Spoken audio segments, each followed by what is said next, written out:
దేవుని వాక్యం ఏం చెప్తుంది అని అంటే, ఇదంతా కాదు. దేవుణ్ణి ప్రేమించు, నీ మనిషిని ప్రేమించు.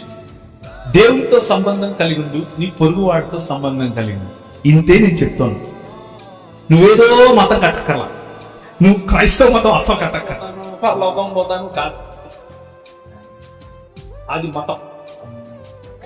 ప్రభు అయిన యేసు క్రీస్తులో ఉన్న మర్మం ఏమిటి అని అంటే, unity of heavens and earth, భూమి ఆకాశముల కలయిక.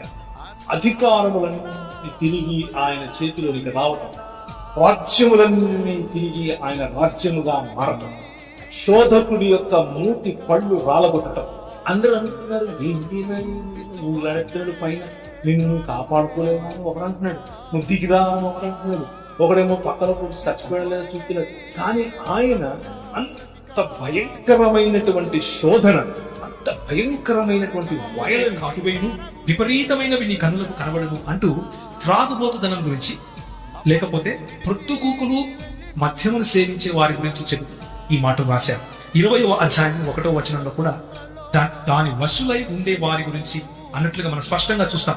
దాని వశమైన వారందరూ జ్ఞానము లేని వారు అంటూ బైబిల్ చాలా స్పష్టంగా ద్రాక్షారసము వశులై ఉండేవాళ్ళు అంటే త్రాగుబోతులను హేయమైన వాళ్ళుగా స్పష్టంగా చెబుతా ఉంది. అది పాపముగా చిత్రీకరిస్తా ఉంది, అందులో ఏ డౌట్ లేదు. కూర్చున్నటువంటి క్రైస్తవులందరికీ చెబుతున్నారు, మద్యపానీయము మత్తులై ఉండటము అంటే త్రాగుబోతులై ఉండటము, దేవుని రాజ్యమును త్రాగుబోతులైన వారు స్వతంత్రించుకోరు అని చెబుతా ఉంది. కాబట్టి తప్పు, అది మనం చేయకూడదు, అది పాపము.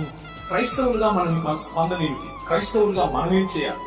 క్రైస్తవం అనేది ఒక మతం కాదు.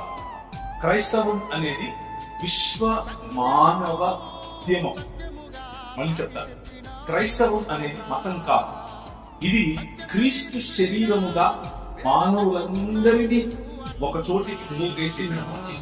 ఎలాంటి వారు అవుతారు అని అంటే, కళ్ళు ఉంటాయి కానీ చూడలేని సమాజంగా మానవ సమాజం మారిపోతుంది. నోరుంటది కానీ మాట్లాడలేని సమాజం, గొంతుకుంటది ప్రశ్నించలేని సమాజం, చేతులుంటాయి పని చేయని సమాజం, కాళ్ళుంటాయి నడవలేని సమాజం. మన కళ్ళ ఎదుటే మన సొంత వాడికి నష్టం జరుగుతూ ఉంటుంది, అయింది అని మనసులో అనుకునే సమాజం. మన ఎదురుగానే చిన్న చిన్న పిల్లల పట్ల బలాత్కారాలు జరుగుతూ ఉంటాయి, కానీ పట్టించుకోనటువంటి సమాజం.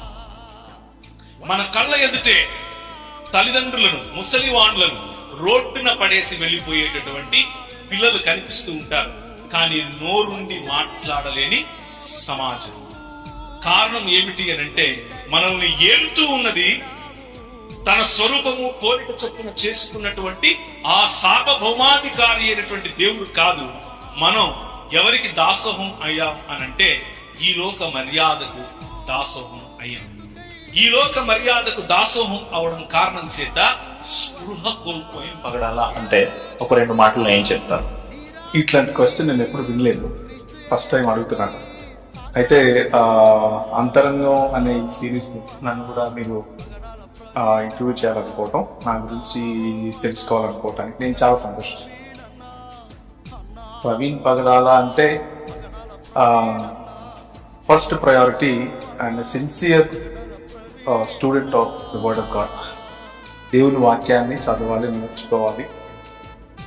దేవుని వాక్యంలో దేవుని రాజ్యం గురించి ఏం చెప్పింది అన్న విషయాన్ని నేర్చుకోవటానికి, దాన్ని 10 మంది దగ్గరికి తీసుకెళ్ళటానికి, అలాగే దేవుని రాజ్య విలువల్లో బ్రతకటానికి ప్రయత్నం చేసి ఒక మామూలు మనిషి. ఈ ప్రపంచంలో దేనికి గ్యారంటీ లేదు, దానికి మాత్రమే ఉంది, మరణం తప్పదు. ప్రతి ఒక్కరికి, నీకైనా నాకైనా, మనకంటే ముందు పోయిన వారికైనా, మన తరువాత పోయే వారికైనా మరణం తథ్యం. ఈ ప్రపంచంలో దేనికి గ్యారంటీ లేదు, దానికి మాత్రమే ఉంది, మరణం తప్పదు.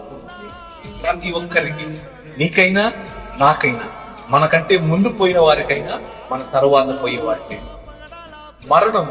ప్రార్థన అంటే క్రైస్తవ దృక్పథంలో అనుకోవడం కాదు, ప్రార్థన అంటే క్రైస్తవ దృక్పథంలో దేవునితో సంభాషణ, దేవునితో వార్తాలాపం, దేవునికి మన హృదయాన్ని పోయటం, దేవుని హృదయాన్ని అర్థం చేసుకోవటానికి దేవుని లేఖనాలతోనూ ఆయన సన్నిధిలోనూ గడపడం.